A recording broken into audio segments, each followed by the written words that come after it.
बिस्मिल्लाहिर्रहमानिर्रहीम अस्सलाम वालेकुम वरहमतुल्लाहि वबरकातुहू। मैं इमरान खान इल्म अचीवर के पीवाईक्यू सीरीज़ में आपका वेलकम करता हूँ। तो सर्किल के सीरीज़ को कंटिन्यू करते हुए आज हम लोग सर्किल का last part, third part discuss करने वाले हैं। लास्ट 10 ईयर के क्वेश्चंस हम लोग डिस्कस कर रहे थे 2015 से 2025 11th एंट्रेंस एएमयू में जो पूछे गए सवाल हैं। तो चलिए वक्त ज़ाया ना करते हुए हम लोग आज की सीरीज शुरू करें। जो सर्किल के रिमेनिंग क्वेश्चंस रह गए थे उसको हम लोग आज देखेंगे और मेनली जो क्वेश्चंस रह गए थे वो एंगल से रिलेटेड था। तो पहले तो आप एक बात जान लें कि सर्किल के अंदर कोई भी कॉर्ड सरकमफेरेंस पर जितना डिग्री एंगल बनाएगा उसका उसका ट्वाइस एंगल सेंटर पे बनेगा, या कोई भी कॉर्ड सेंटर पर जितना बनाएगा उसका हाफ सरकमफेरेंस पे बनेगा। इसी पर हम लोग क्वेश्चंस देखेंगे। चलिए पहला सवाल आज के लेक्चर का है कि इन द गिवन फिगर, ये फिगर आपके पास है, O is the centre of circle, BOA is a diameter. देखिए ये डायमीटर दिया हुआ है। अगर मैं इसी फिगर के अंदर मेंशन करूं कि डायमीटर सेंटर पर बनाता है 180 डिग्री एंगल, तो यही B और A सरकमफेरेंस पर बना रहे होंगे 90 डिग्री एंगल। अभी इतनी बातें हमें समझ में आई डायमीटर कहने के हिसाब से। आगे चलिए। The tangent at a point P meet BA, ये टेंजेंट है जो BA को एक्सटेंड किया गया है T पॉइंट तक। तो TP एक टेंजेंट है, BA तो डायमीटर था, एक्सटेंड कर दिया गया T पॉइंट तक, और इस तरह से किया गया है कि TBP 30 डिग्री, वो फिगर में भी मेंशन है। तो आपको निकालना है PTA ये वाला एंगल, ये एंगल कितना होगा। चलिए कई रास्ते से हम लोग इसको निकाल सकते हैं। पहली बात तो ये कि अगर हम लोग इस P और O को मिला दें तो OP आपका रेडियस बन गया। रेडियस टेंजेंट पे परपेंडिकुलर होता है, तो एक लॉजिक से आप देखेंगे तो PA इस पूरे टेंजेंट 90 डिग्री एंगल बना रहा है। दूसरी बात देखिए, इस ट्रायंगल में OPB में OB और OP दोनों का दोनों रेडियस है और आइसोसेलेस ट्रायंगल है। आइसोसेलेस ट्रायंगल के अंदर आपने पढ़ा होगा कि बेस के एंगल इक्वल होते हैं, या इक्वल साइड के सामने का एंगल इक्वल होता है। ये साइड आपस में इक्वल है, तो OB के ठीक सामने का एंगल है ये और OP के ठीक सामने का एंगल है ये। तो ये है 30 डिग्री और पूरा आपने बनाया था ये 90 डिग्री, तो गोया ये वाला एंगल होगा 60 डिग्री। अच्छा ये भी है पूरा 90 डिग्री, ये 60 है तो ये होगा 30 डिग्री। फिर वही लॉजिक इस ट्रायंगल में अगर हम गौर से देखें APB में, तो आपको ये पूरा एंगल पता चल गया 30 60 30, यानी 120 प्लस 30 150 प्लस 30 180, 30 डिग्री एंगल। यानी मैं अगर फिगर को दोबारा से समझाने के लिए बनाऊं, मैं कई रास्ते से ये बात आपको समझा सकता हूं। देख लीजिए, सेपरेट सेपरेट बना देते हैं फिगर। POA आपका डायमीटर दिया हुआ था और ये मेंशन था, ये है P और ये है टेंजेंट हमारा, जो A को आगे एक्सटेंड करने से T पॉइंट पर मिला है। ये एंगल क्वेश्चन में गिवन थी 30 डिग्री। बस बाकी ये डायमीटर वाला लॉजिक तो हम आगे देखेंगे, फिलहाल समझो मैंने कुछ नहीं किया, बस O से P को मिला दिया।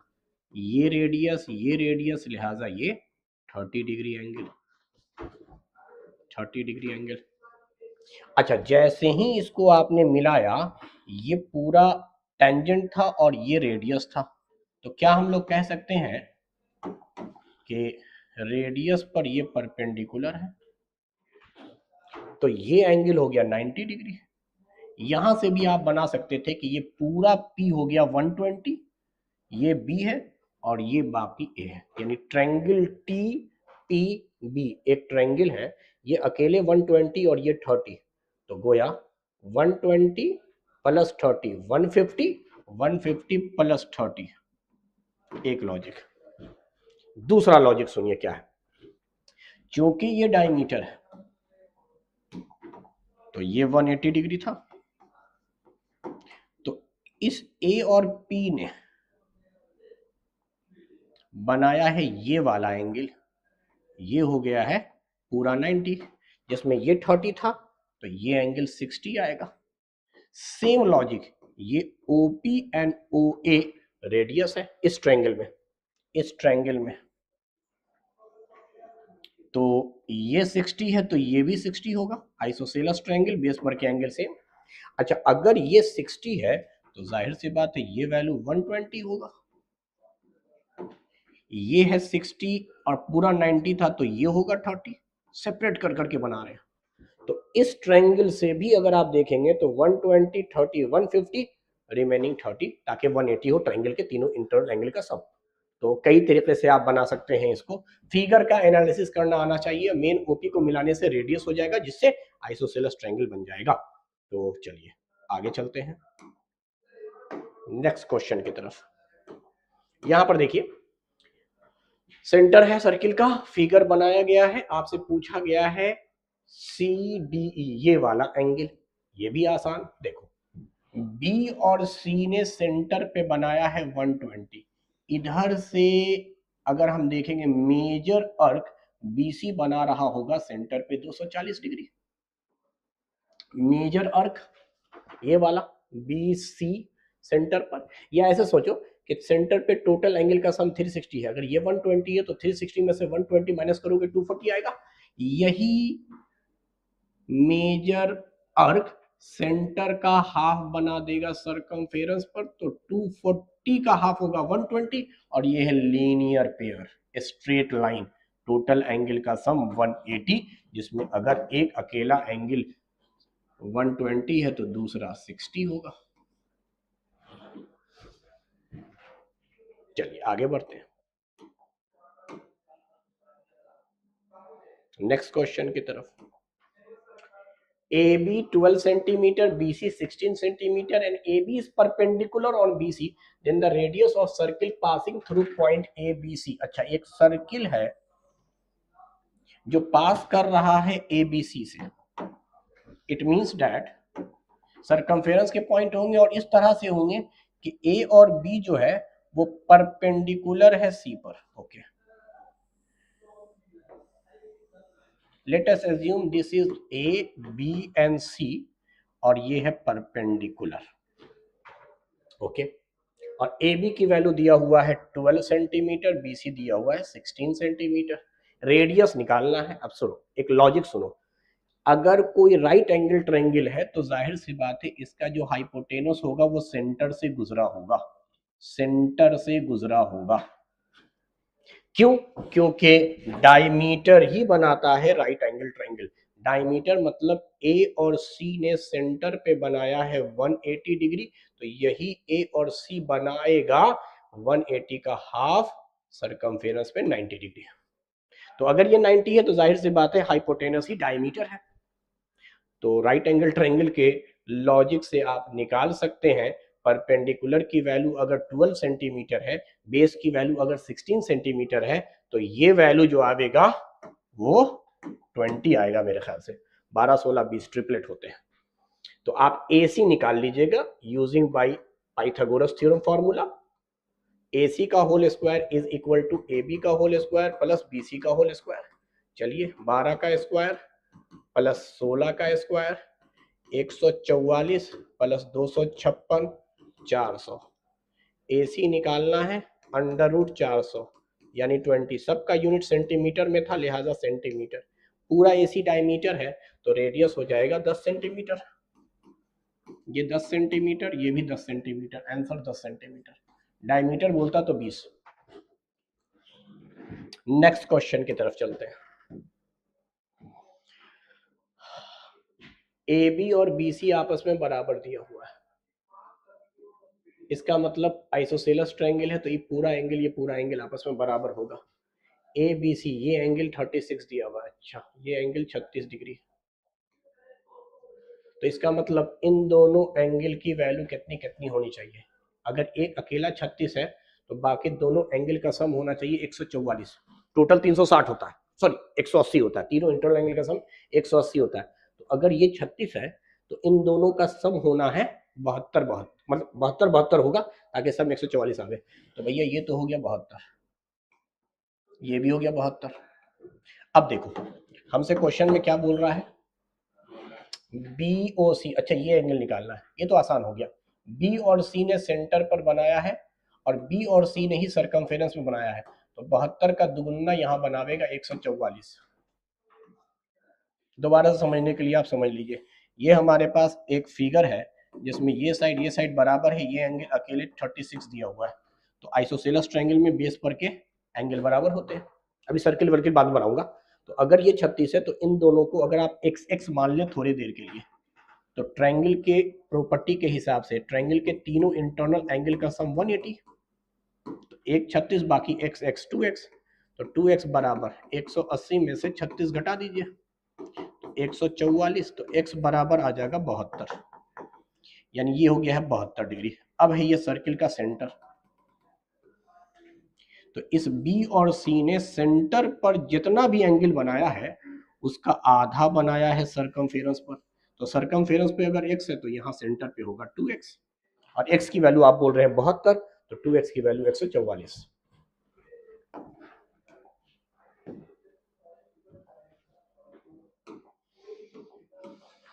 अच्छा, 3 सवाल हम लोगों ने एक साथ लिख लिया है ताकि ये एक साथ डिस्कस करें।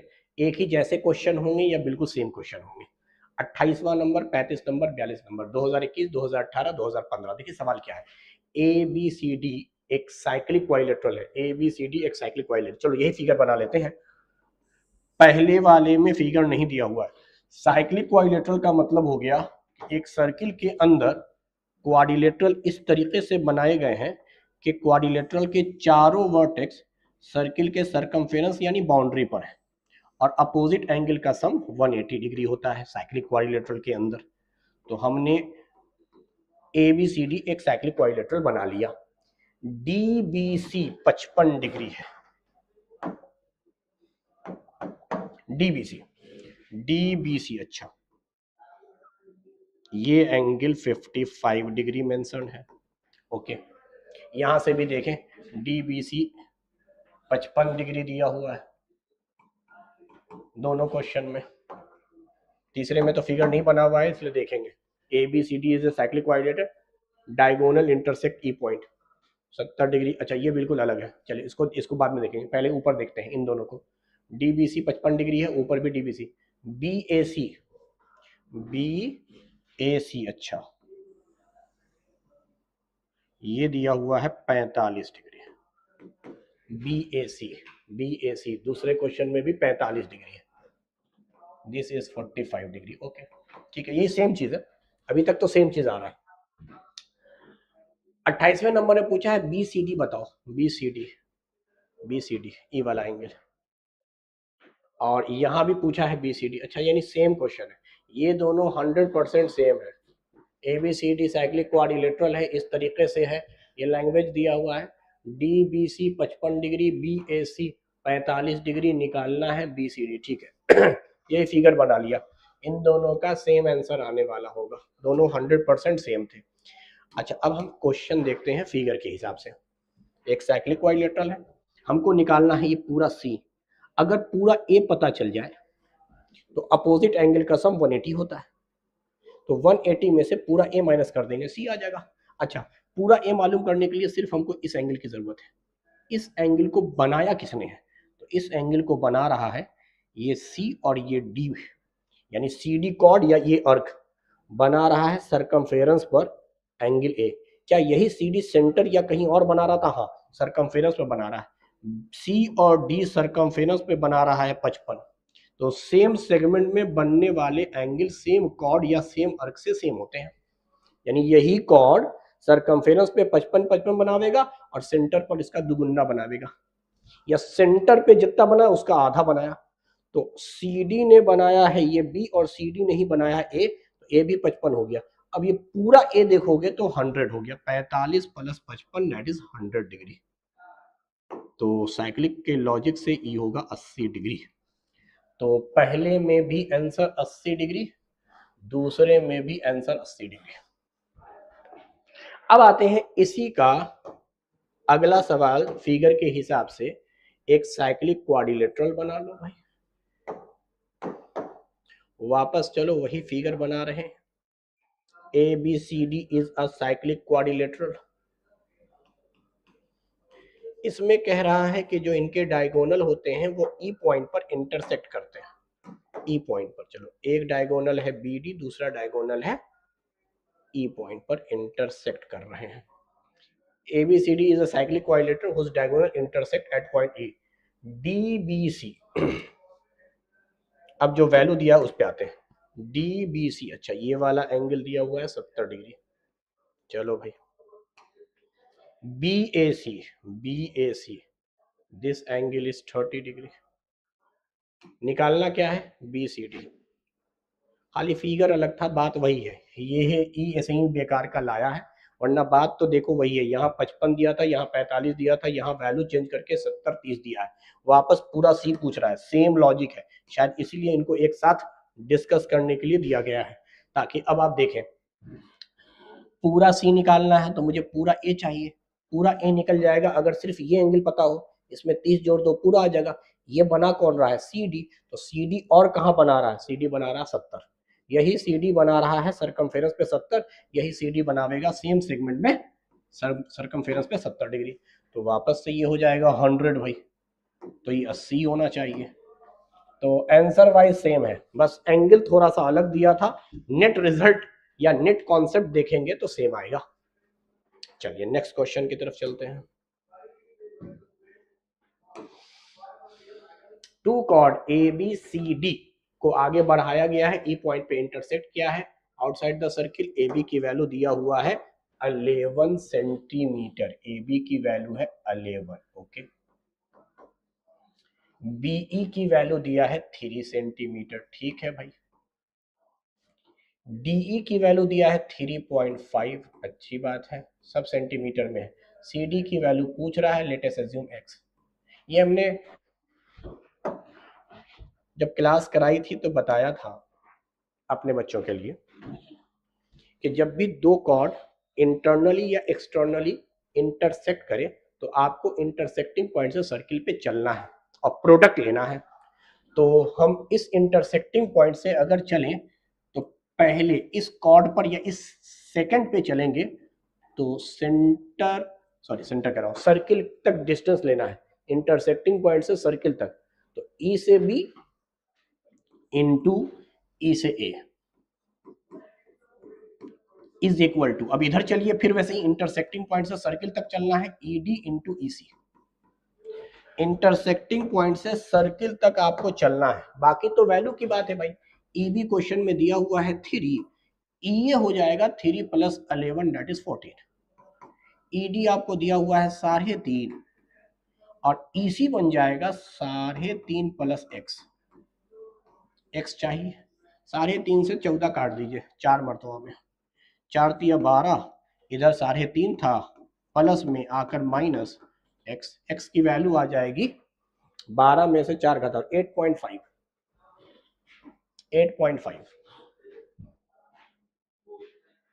तो याद रखिएगा, अगर इंटरनली या एक्सटर्नली इंटरसेक्ट करता है तो आपको इंटरसेक्टिंग पॉइंट से सर्किल तक चलना है।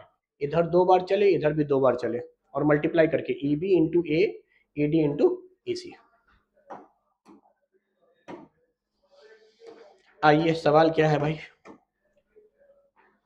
O is the centre of circle, ABC 45 degree, AOC क्या होगा? ये तो बड़ा आसान सवाल दे दिया भाई।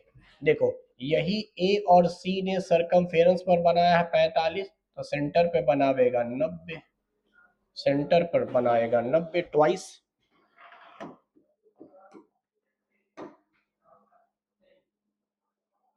चलिए अगला सवाल देखते हैं भाई क्या है। PQL PRM टेंजेंट दिए हुए हैं, अच्छी बात है। आगे क्या कह रहा है? S is a point on circle such as SQL 50 degree है, SRM 60 डिग्री है। हमें निकालना है QSR। ये पूरा एंगल चाहिए। पूरा एंगल चाहिए। दो रास्ते से बन सकता है। अगर हमको ये पता चल जाए कि ये वाला एंगल कितना हो रहा है, क्योंकि यही Q और R बना रहा है सेंटर पर, इसी का आधा बनेगा सरकमफेरेंस पर, या फिर इधर से ही निकाल ले। चलो मुझे ज्यादा आसान ये लग रहा है, देखो कैसे। ये टेंजेंट है इधर भी, और ये रेडियस है, तो ये पूरा 90 डिग्री होगा, जिसमें ये एंगल अगर 50 है तो ये 40 होगा। सोचने वाली बात। सेम वही बात, ये और ये टेंजेंट है, ये रेडियस है, परपेंडिकुलर होगा, ये 60 है तो ये 30 होगा। अब कहानी खत्म, जैसा पहला सवाल बनाया था बिल्कुल वैसे ही है। इस ट्रायंगल में आओ जिसका नाम है OSQ। OQ and OS both are radius, तो OS के सामने का एंगल 40 है तो OQ के सामने का एंगल भी 40। सेम वही लॉजिक, इस ट्रायंगल में आओ OSR, OR और OS दोनों रेडियस है, तो दोनों का बेस का एंगल सेम, ये 30 है तो ये भी 30, तो टोटल हो गया 70। टोटल हो गया 70, ये वाला होगा 140, 70 का दूना। तो जैसे चाहे वैसे बना ले, और इसमें कोई हर्ज नहीं है, ठीक। अच्छा, दूसरा लॉजिक भी हो सकता था, मैं उसको अगर डिस्कस करना चाहूं तो ऐसे करूंगा, समझो। ये क्वाड्रिलेटरल बन रहा है, अगर गौर से देखो तो RPQO, ये एंगल होता है 90 डिग्री, ये एंगल होता है 90 डिग्री, तो इन दोनों का सम होगा 180, इन दोनों का सम होगा 180 डिग्री, ये एंगल प्लस ये एंगल। अच्छा, अब हमको दिया हुआ क्या क्या है उसके अकॉर्डिंग में बात कर ले। तो इसका हाफ बन रहा है ये ना, तो अब जरा हम बात करें कि ये एंगल अगर हमको पता चल जाए, एंगल P, तो P पता चलेगा तो ये मालूम होगा, इसका हाफ कर देंगे। अब एंगल हम P कैसे निकालेंगे, सवाल ये। चलो, ये है 50, ये है 40, ये एंगल अगर 40 है तो ये हो जाएगा 40, ये एंगल अगर 40 डिग्री है तो ये एंगल आ जाएगा 40 डिग्री। अच्छा, 40 डिग्री है तो ये हो जाएगा 140, 140 हो जाएगा तो 70। ये थ्योरम है जिसकी वजह से मैंने बोल दिया, वरना आप पुराने तरीके से भी बना सकते हैं। आइए नेक्स्ट क्वेश्चन की तरफ। Tangent PQ of eight a point P of a circle of radius 5 centimetre. अच्छा, एक सर्किल है जिसका रेडियस दिया हुआ है 5 सेंटीमीटर और टेंजेंट की वैल्यू है PQ। PQ, अब यहाँ कंफ्यूजन ये है कि P यहाँ तो Q यहाँ, Q यहाँ तो P यहाँ, आगे क्या कह रहा है, P ऑफ ए सर्किल। अच्छा, सर्किल का पॉइंट यानी कॉमन पॉइंट है ये P, सर्किल का भी है टेंजेंट का भी है, तो ये हो गया Q। सेंटर को शायद O से रिप्रेजेंट किया होगा, हाँ, centre O eight a point Q so that OQ की वैल्यू दे दिया है 12, तो ये तो है 90 डिग्री। लेंथ PQ निकालना है, ये रेडियस है 5, तो हाइपोटेनस पता है, परपेंडिकुलर पता है, बेस निकाल लीजिए पाइथागोरस थ्योरम से। तो 12 का स्क्वायर होता है 144 माइनस 5 का 25 बराबर PQ का होल स्क्वायर, तो स्क्वायर इधर आएगा तो under root 119, 119 centimetre.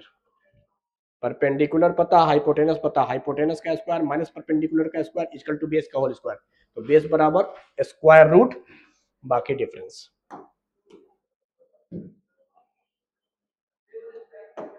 Next question,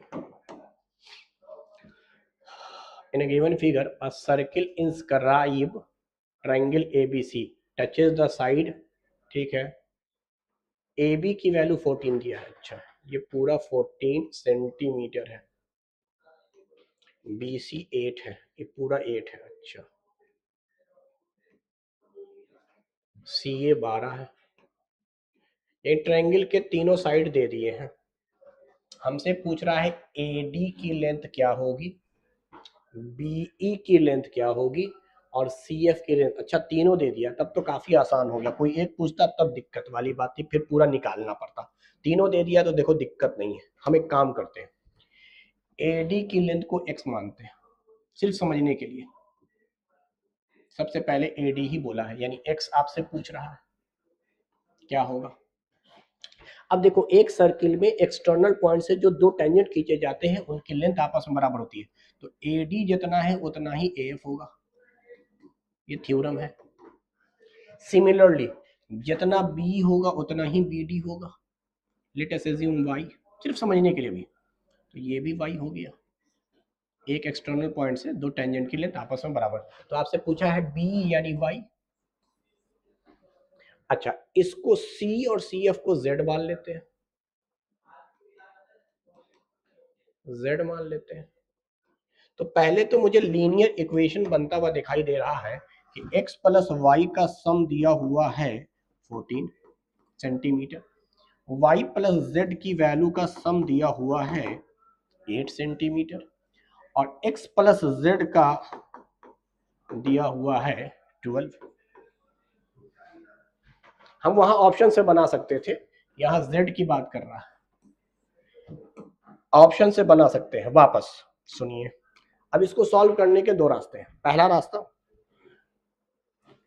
इन दोनों को सॉल्व कीजिए, y कॉमन है तो x मतलब y कट जाएगा, कैंसिल आउट हो जाएगा, घटा दूं मैं तो y कट जाएगा, x और z का रिलेशन आएगा, फिर इस x और z के साथ लीनियर इक्वेशन वाला हिसाब से दो वेरिएबल है, दो इक्वेशन है, सॉल्व कर लेंगे एलिमिनेशन मेथड से। मैं क्या करता हूं, जब भी ऐसा सवाल होता है, तीन वेरिएबल होते हैं, सिंपली मैं जोड़ता हूं, x x जुड़कर 2x होगा, y y जुड़कर 2y होगा, z z जुड़कर 2z होगा, तो क्यों ना 2 कॉमन निकाल लो। दो बार x है, दो बार y है, दो बार z है, x x 2x y y 2y z z 2y, 2 common निकाल लिया, x plus Y plus Z.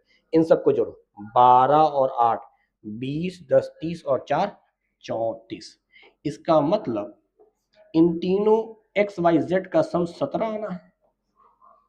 X Y Z की वैल्यू क्या आनी है, 17। अब सुनो, अगर तुम x प्लस वाई की जगह पर सीधे 14 सोचो तो z का मान 3, z का मान 3, z का मान 3। अच्छा, आगे सुनो, कोई अगर बोले y प्लस जेड का मान 8, अगर ये 8 है तो 9 8 17 होगा, तो x का मान 9। तीनों का सम 17 हो रहा था, दो वैल्यू आ गई 9 और 3 12, तो ये होगा 5, 12 5 17। या वैसे ही x और z का मान 12 मानो, x और z अगर 12 है तो 5 जुड़कर 17 होगा, तो ज्यादा बेहतर है मैं तीनों को जोड़कर तीनों का सम निकाल लेता हूं। कोई दो का सम तो क्वेश्चन में दिया है, रख कर z निकाल लो, एक वैल्यू आ जाएगी तो बाकी भी आ जाएगी। तो मैंने सबसे पहले z निकाला था 3, देखो सबसे आखिर में 3 आना चाहिए, दो जगह पर है सर, तो दो वैल्यू निकालिए, या तो यहीं से, तो मेरा आंसर आ रहा है 9 5 3, या फिर दूसरा रास्ता, जैसे ही z की वैल्यू 3 निकली, यहां पे रखा हमने 3, पूरा 12 है, ये 3 है, ये भी 3 है, कोई एक वैल्यू पता होती है दोनों पर चल जाएगा, फिगर में रखते ही ये 3 है तो ये जरूर 9 रहा होगा, ये 3 है तो ये जरूर 5 रहा होगा, तभी 8 आवेगा। 5 3 8, 3 9 12। वापस यहां भी हम रख सकते थे, z की वैल्यू जैसे ही नोन हो गया कि 3 है, रख दीजिए z की वैल्यू 3, x और y आराम से निकल जाएगा। तो खैर, अब आप क्रॉस चेक कर लीजिए, x आपने 9 निकाला है, y आपने 5 निकाला है, तो 9 5 14, 5 3 8, 3 9 12, सही बात है। आगे बढ़ते हैं, S S dash Q subtended angle 120 degree at centre. अच्छा, ये फिगर थोड़ा छोटा है, मैं थोड़ा सा इसको बड़ा बना देता हूं।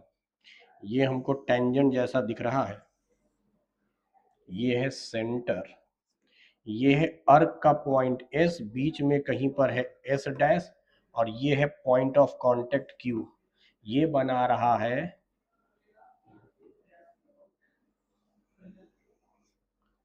सेंटर पर 120 डिग्री।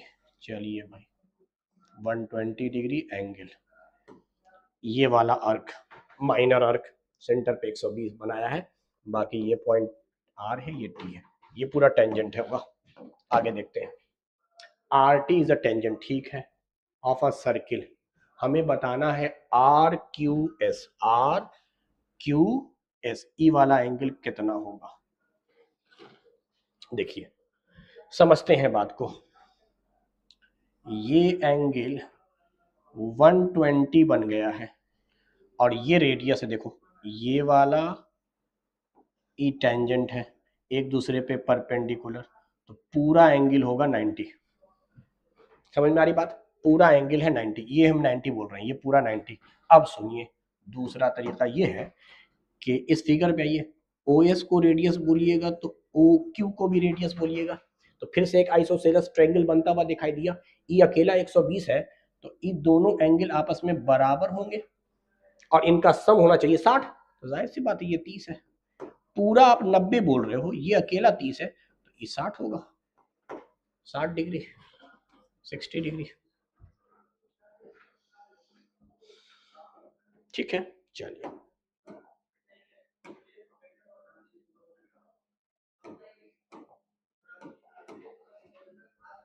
अच्छा देखिए, ये एक थ्योरम है जो आपको याद रहना चाहिए कि अगर कभी किसी सर्किल पर, मैं वैसे साबित कर दूंगा इसको, एक एक्सटर्नल पॉइंट से आप दो टेंजेंट खींचते हैं तो दोनों टेंजेंट आपस में बराबर होते हैं, दोनों टेंजेंट आपस में बराबर होते हैं।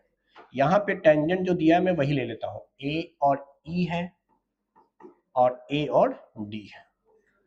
और तीसरा टेंजेंट इस तरह से ड्रॉ करना है इस सर्किल पर कि वो इन दोनों टेंजेंट को काटे, इंटरसेक्ट करे। इस पॉइंट को सी पॉइंट पे काटा है, इसको बी पॉइंट पे काटा है और यहां काटा है एफ पॉइंट पर। ठीक है, तो थ्योरम क्या है, इनके किसी एक टेंजेंट का ट्वाइस अब या तो आप 2AE कर लीजिए टेंजेंट का ट्वाइस, या 2AD कर लीजिए जो टेंजेंट था रियल में। अच्छा, साबित चूंकि मुझे करना है तो मैं 2AD को लिख सकता हूं AD प्लस AE। असल में ये है बात, दोनों टेंजेंट का सम निकालना है मुझे, वो पेरीमीटर ऑफ ट्रायंगल के बराबर होगा। यानी किसी एक टेंजेंट का ट्वाइस कर लो, चाहे AD का चाहे AE का, या दोनों टेंजेंट का सम कर लो। क्योंकि एक्सटर्नल पॉइंट से जो दो टेंजेंट खींचे गए हैं उनकी लेंथ आपस में बराबर है, यानी ये अंडरस्टूड है कि AE और AD आपस में बराबर है। तो असल में AD और AE को जोड़ोगे तो AE की जगह दोबारा AD रख दोगे तो ये आ जाएगा, और AD की जगह AE रख दोगे तो दोबारा ये आ जाएगा।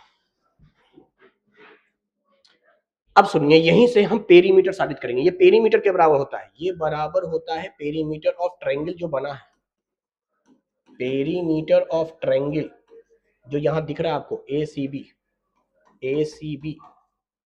तो मैं पहले ही काम कर देता हूं, AD का 4 गुना पेरीमीटर के दुगुने के बराबर होना था, ये गलत हो गया। AD का ट्वाइस, AB सही है, BC सही है, AC सही है, यही पेरीमीटर, पेरीमीटर का मतलब तीनों साइड का सम, AB BC C है, मेरे हिसाब से ये सही है। थ्राइस ऑफ AD नहीं होगा, AD नहीं होगा, वही बात लिखी मैंने। ट्वाइस कर दो, ट्वाइस कर दो, या अलग अलग दोनों टेंजेंट को जोड़ दो, दोनों टेंजेंट आपस में बराबर है, जोड़ने पे कोई फर्क नहीं पड़ेगा, दोनों का सम ट्वाइस के बराबर होगा। पेरीमीटर कैसे आता है उसको मैं यहां साबित कर रहा हूं। तो जरा देखो, AD को फिगर के हिसाब से AD को हम लोग लिख सकते थे length of AB plus BD। बोलो, उसी तरीके से AE को लिख सकते थे AC प्लस C। अब चूंकि मुझे पेरीमीटर चाहिए तो ट्रायंगल का साइड AB और AC तो है, यानी AB को तो AB रखो, AC को तो AC रखो, ट्रायंगल का साइड BD नहीं है, तो AB उतरेगा, BD की जगह पर आप BF लिख सकते हैं, क्योंकि एक एक्सटर्नल पॉइंट पे जो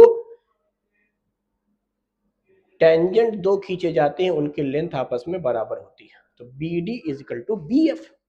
सिमिलरली AC को तो AC लिखेंगे, लेकिन मैं C को पहले लेता हूं। CE की जगह पर क्या हम CF लिख सकते हैं? C की जगह पर CF, लास्ट में AC को AC। यानी जो ट्रायंगल के साइड नहीं थे उसको आपने रिप्लेस कर दिया। BD और CE, BD की जगह पर BF, CE की जगह पे CF। अब देखो AB तो AB रहा, BF और CF जुड़कर BC हो गया, और AC AC रहा। क्या इसी को आप पेरीमीटर कह रहे हो?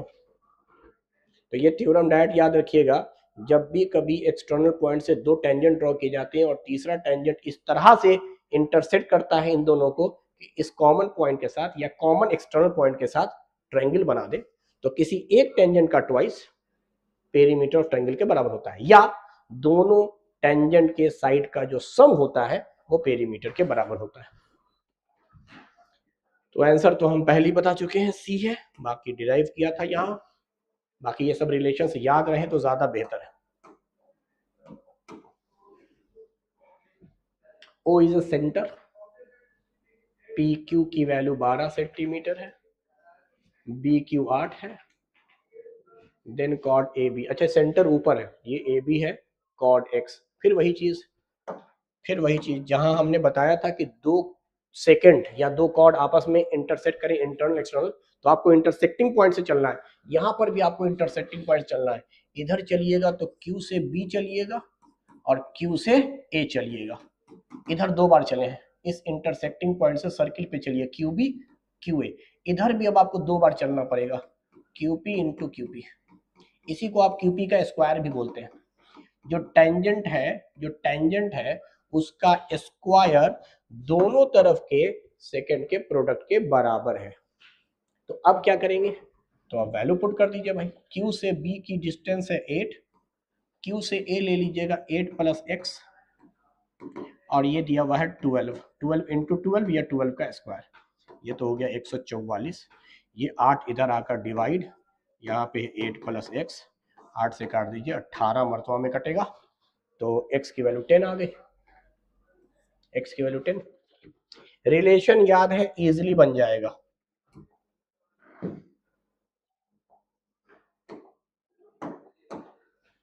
Two tangent TP and TQ are drawn to a circle with center O from external point T।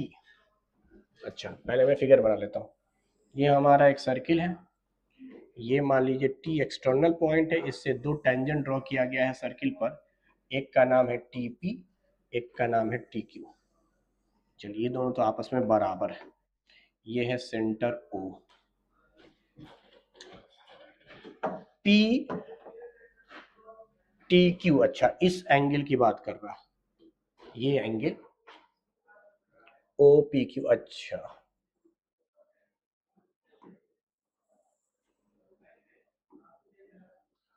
तो ये एंगल जो होता है इसका ट्वाइस होता है।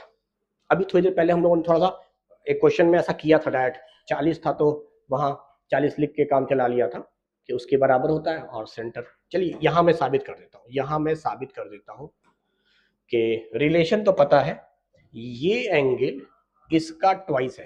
तो आपसे पूछा है PTQ यानी ये एंगल, तो OPQ के बराबर नहीं होगा, ट्वाइस होगा। करेक्ट आंसर बी है। कैसे है जरा समझते हैं इस बात को। पहला तरीका तो ये है कि अपने मन से हम एंगल मान लें, एंगल मानकर काम करें। एंगल मानकर हम काम कर सकते हैं, रिश्ता अपने आप समझ में आ जाएगा। चलो हम एंगल मान रहे हैं, लेट अस अज्यूम ये एंगल 60 डिग्री, अपने मन से मान लिया।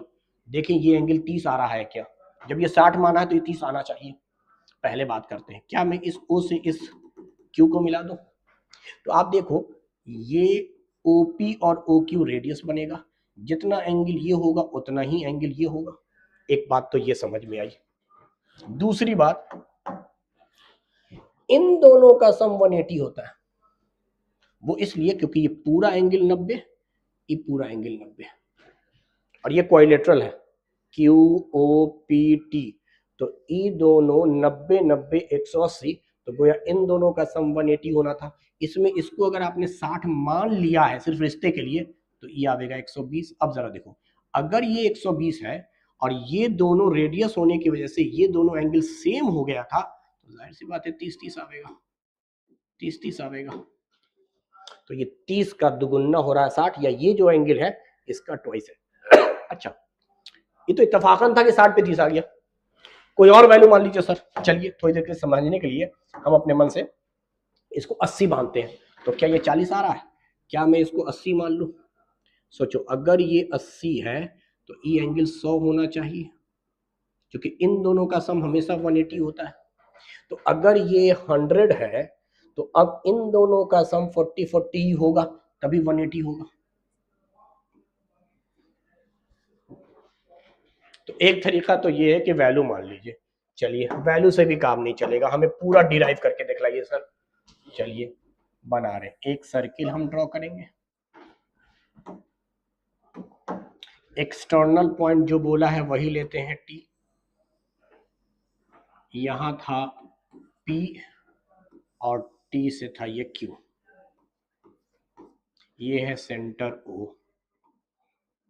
हमको रिलेशन निकालना है इन दोनों एंगल में। थोड़ी देर के लिए हम लोग समझने के लिए इस एंगल को y नाम देते हैं।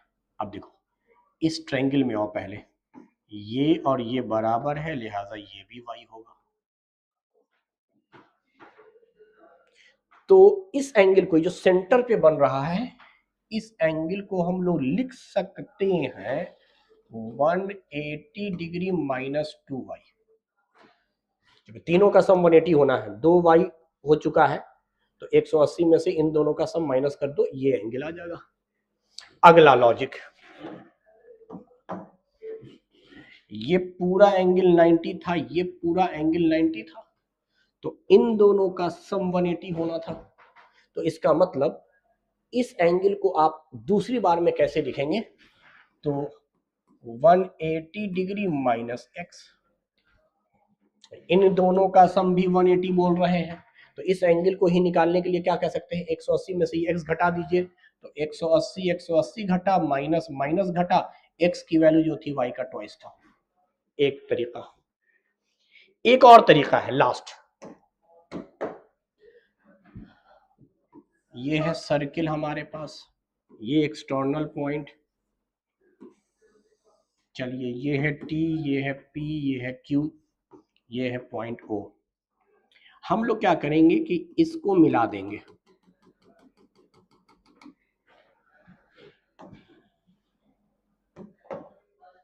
यानी एक्सटर्नल पॉइंट से सेंटर को आप मिला दीजिए, इसी को बाइसेक्टर हम लोग कहते हैं, बाइसेक्टर। इसको कॉर्ड बाद में मिलाएंगे, पहले समझो बात को। तो ये पूरा 90, ये भी पूरा 90। अच्छा, इन दोनों का सम चूंकि 180 हो रहा था, तो अब इस एंगल का सम और इस एंगल का सम 90 होगा। थोड़ी देर के लिए इसको हम x मान लेते हैं, इसको y मान लेते हैं। ये एंगल तो 90 था ही, टेंजेंट रेडियस पे परपेंडिकुलर होता है, तो आप ट्रायंगल के लॉजिक से भी अगर देखेंगे, ट्रायंगल के लॉजिक से भी, तो ये अकेला अगर 90 है तो इन दोनों का सम 90 होना है। सेम यहां पर भी ये 90 है, तो इन दोनों का सम 90 होना है, इसलिए इसको बाइसेक्टर बोला था मैंने। या दो ट्रायंगल को कॉमन साबित कर दीजिए, रेडियस रेडियस बराबर ये साइड, टेंजेंट बराबर ये कॉमन, एस एस एस से दोनों ट्रायंगल कॉन्ग्रुएंट है, लिहाजा सीपी सीटी से एंगल भी आपस में बराबर होंगे। तो अब हमको पता चल गया, तो अब हम इस P और Q को मिला देते हैं। अब देखो, जाहिर सी बात है, ये जो तुम मिलाए हो इसमें एक कॉन्सेप्ट और लगाओ, ये कॉर्ड बना, और सेंटर से जो कॉर्ड की दूरी होती है वो परपेंडिकुलर बाइसेक्टर होता है, यानी ये आपस में बराबर होगा और 90 डिग्री का एंगल बनेगा। तो अब बताओ, इस ट्रायंगल में अगर हम देखें तो ई एंगल अकेले 90 है, ई वाई है, तो x ही होगा, ताकि x प्लस वाई का सम 90। अब यही एंगल पूछा गया था, OPQ, ई x है और पूरा एंगल 2x है, यानी ट्वाइस। तो हम लोग कई तरीके से वैल्यू मानकर बना सकते हैं, या 2-3 तरीका आपको बताया, जिससे आपको बनाना है बनाएं, या फिर रिलेशंस याद रखें। बहुत फेमस फेमस रिलेशन है ये सब, याद रखें। The parallelogram circumscribing a circle, देखो सर्किल के बाहर जब भी पैरेललोग्राम आवेगा चारों साइड बराबर हो जाएंगे तो रोम्बस, इसको भी साबित कर देते हैं।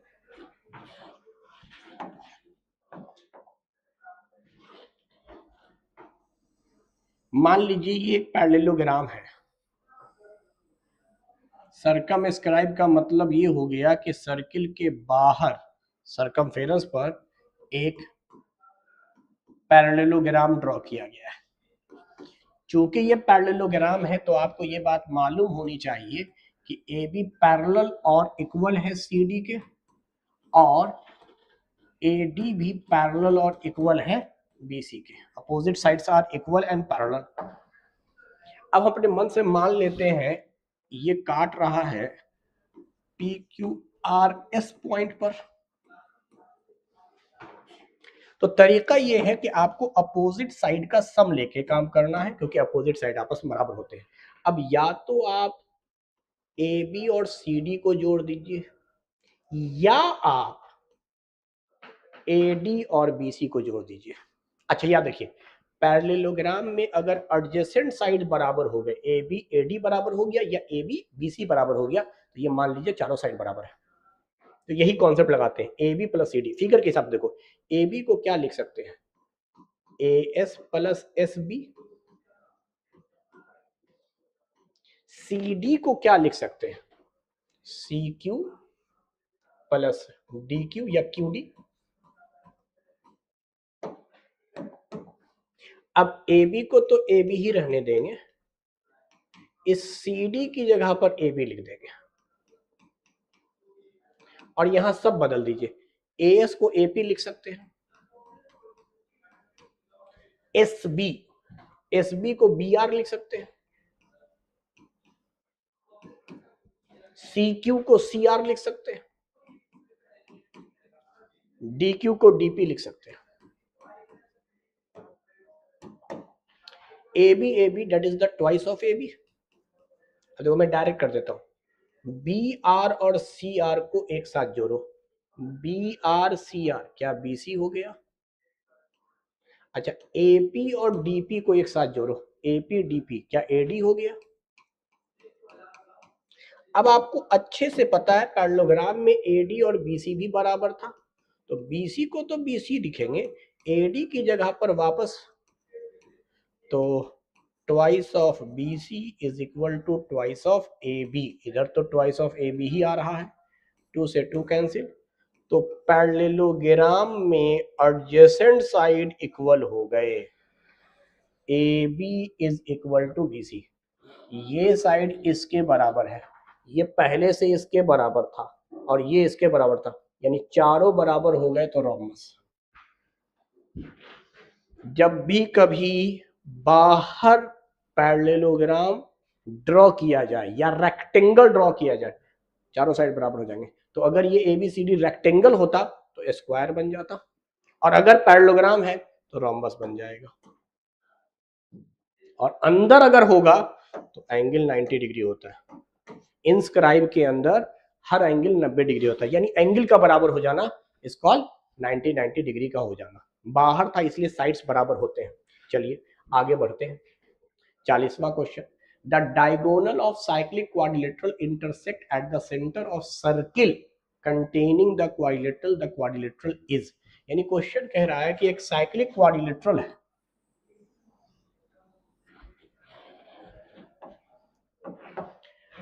और इसके जो डायगोनल है ये सेंटर पर इंटरसेक्ट कर रहे हैं या सेंटर से होकर गुजर रहे हैं। एक साइक्लिक क्वाड्रिलेटरल है ABCD, okay.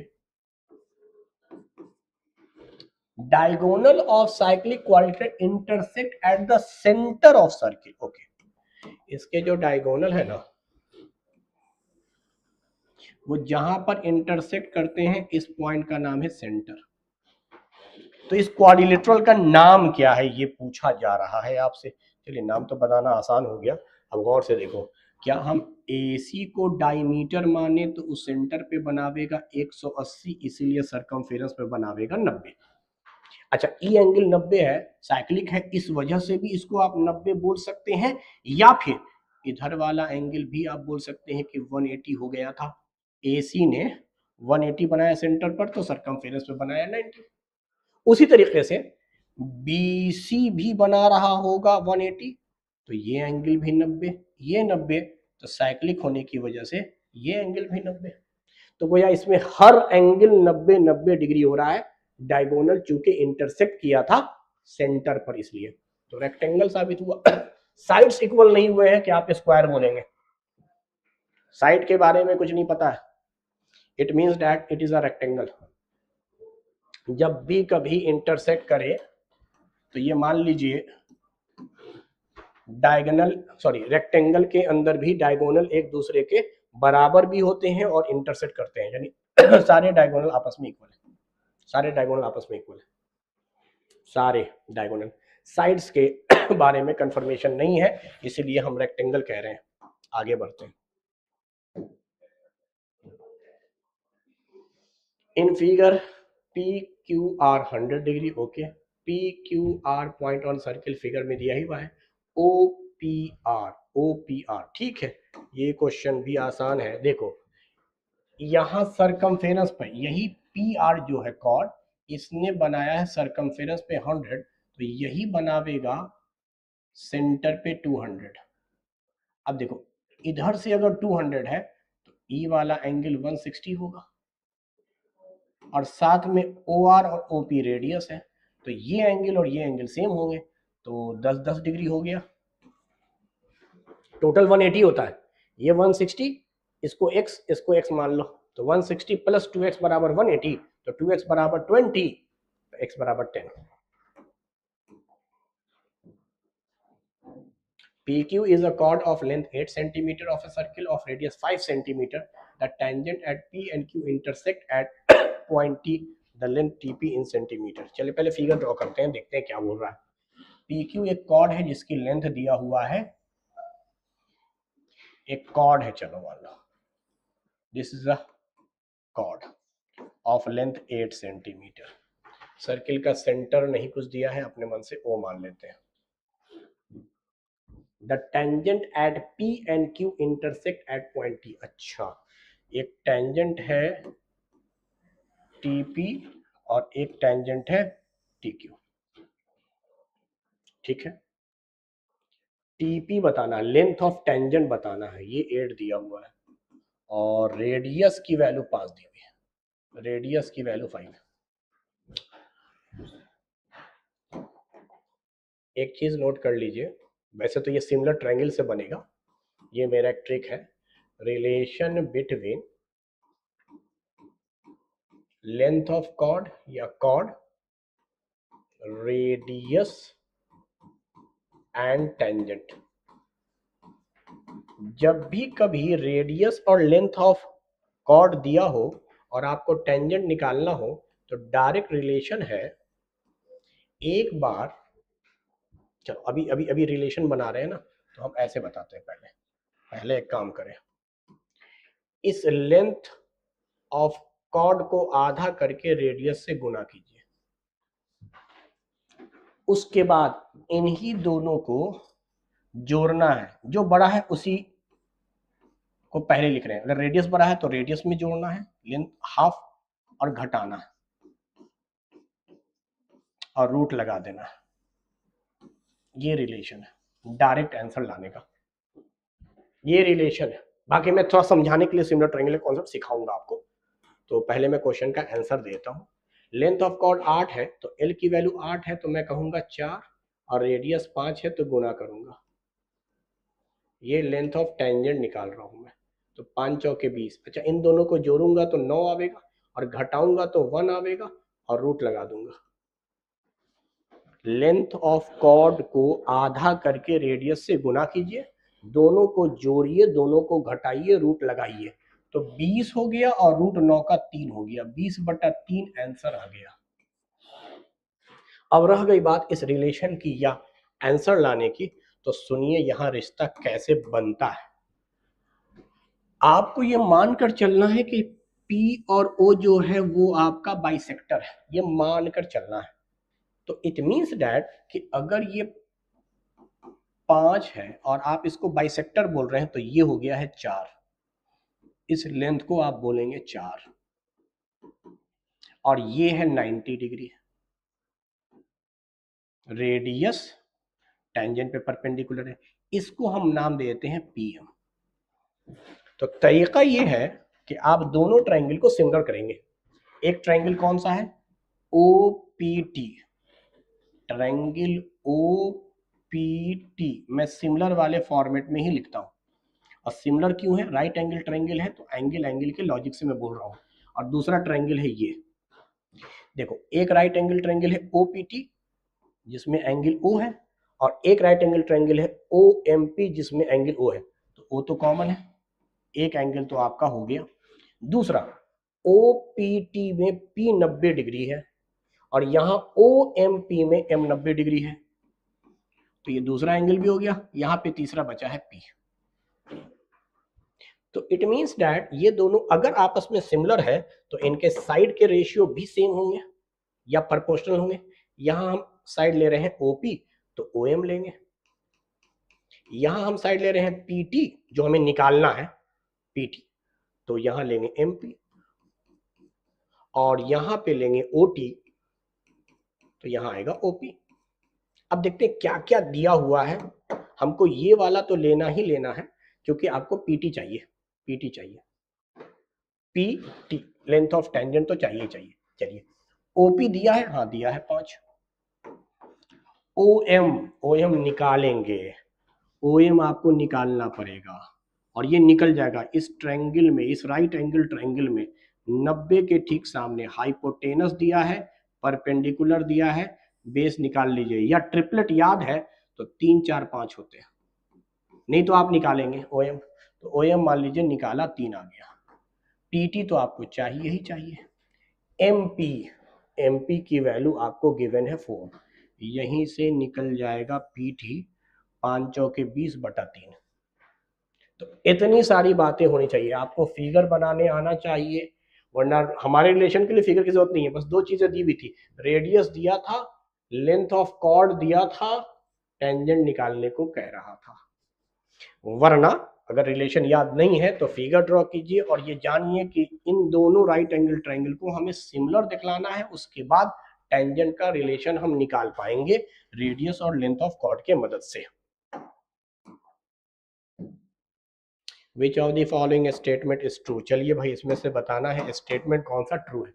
A circle has only finite number of equal cord, नहीं भाई इनफाइनाइट। सर्किल में सेंटर एक है, उसके अलावा हर चीज इनफाइनाइट है, कॉर्ड इनफाइनाइट है, टेंजेंट इनफाइनाइट ड्रॉ कर सकते हैं। हाँ एक एक्सटर्नल पॉइंट से 2 इक्वल टेंजेंट हो सकता है, लेकिन ऐसे सर्किल पर एक्सटर्नल पॉइंट इनफाइनाइट है और बाउंड्री के पॉइंट भी इनफाइनाइट है, इसका मतलब हम infinite number of tangent draw कर सकते हैं। इनफाइनाइट रेडियस होता है, इनफाइनाइट कॉर्ड होता है। अच्छा यहीं से समझ लो, सॉरी डायमीटर, इनफाइनाइट डायमीटर होता है, तो डायमीटर भी तो कॉर्ड है और इक्वल कॉर्ड है, सारे डायमीटर आपस में बराबर है। तो इनफाइनाइट नंबर ऑफ डायमीटर होते हैं यानी infinite number of equal chord होते हैं। यहां फाइनाइट लिखा था, ये गलत था। If a circle is divided into 3 equal arc, each is major arc. भाई इक्वल को तो मेजर माइनर कहेंगे नहीं, मेजर माइनर का मतलब ही हो रहा है कि आपके अर्क छोटे बड़े हैं, इक्वल नहीं है। समझिए बात को, मेजर कहते हैं बड़े अर्क को, माइनर कहते हैं छोटे अर्क को। तो इक्वल अर्क कभी भी मेजर माइनर नहीं बन सकता, ये स्टेटमेंट भी फॉल्स है। A chord of circle which is twice as long as its radius is a diameter of circle, बिल्कुल सही बात है, यही स्टेटमेंट ट्रू है। भाई कोई कॉर्ड है और उसकी जो लेंथ बताई गई है वो रेडियस की दुगुनी बताई गई, रेडियस की दोगुनी, रेडियस रेडियस, ये पूरा कॉर्ड डायमीटर कहलाएगा, यही बात तो कह रहा है। चलो आखिरी स्टेटमेंट पढ़ते हैं। Sector is a region between chord and corresponding arc, नहीं। पहली बात, अगर ये सेक्टर है तो यहां कॉर्ड नहीं होना था, 2 रेडियस होना था या 2 रेडियाई होना था। और अगर यहां सेक्टर न होके सेगमेंट होता तो ये बात सही थी, कॉर्ड और कॉरस्पॉन्डिंग आर्क। ये है हमारा सर्किल, ये हमारे अर्क है, मान लीजिए एक अर्क ए बी ले लिया माइनर के लिए P ले लिया, यहाँ मेजर के लिए Q ले लिया। तो एक अर्क है APB और दूसरा है AQB, ये अर्क हो गए, ये है सेंटर। अगर आप सेंटर से अर्क के इन पॉइंट को मिला देते हैं तो इस रीजन को सेक्टर कहेंगे, ये माइनर सेक्टर, ये मेजर सेक्टर जो बचा हुआ। तो सेक्टर कहां बना? अर्क प्लस रेडियाई, इसका नाम है सेक्टर। सेगमेंट कौन है? कॉर्ड और अर्क, अर्क एंड कॉर्ड। तो यहां कह रहा था सेक्टर बना हुआ है कॉर्ड, गलत बात है। तो सही जवाब तो आपको पहले मैंने बता दिया, सी ऑप्शन है। If tangent PA and PB from a point P to a circle with center, चलो एक सर्किल बना लो जिसका सेंटर O रखो, PA और PB यानी एक ही एक्सटर्नल पॉइंट से दो टेंजेंट ड्रॉ किए गए हैं, एक का नाम है PA, एक का नाम है PB। चलिए भाई, are incline to each other at angle 80 degree. अच्छा, ये जो टेंजेंट है वो आपस में इंक्लाइन है, यानी इसका एंगल दिया हुआ है 80 डिग्री, अच्छी बात है।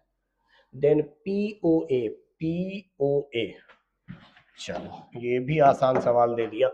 देखो अभी तक हम लोगों ने डिस्कस किया है कि P से जैसे यानी एक्सटर्नल पॉइंट से जैसे ही सेंटर को मिलेगा ये पूरा लाइन बाइसेक्टर हो जाएगा, पूरा का पूरा लाइन बाइसेक्टर हो जाएगा।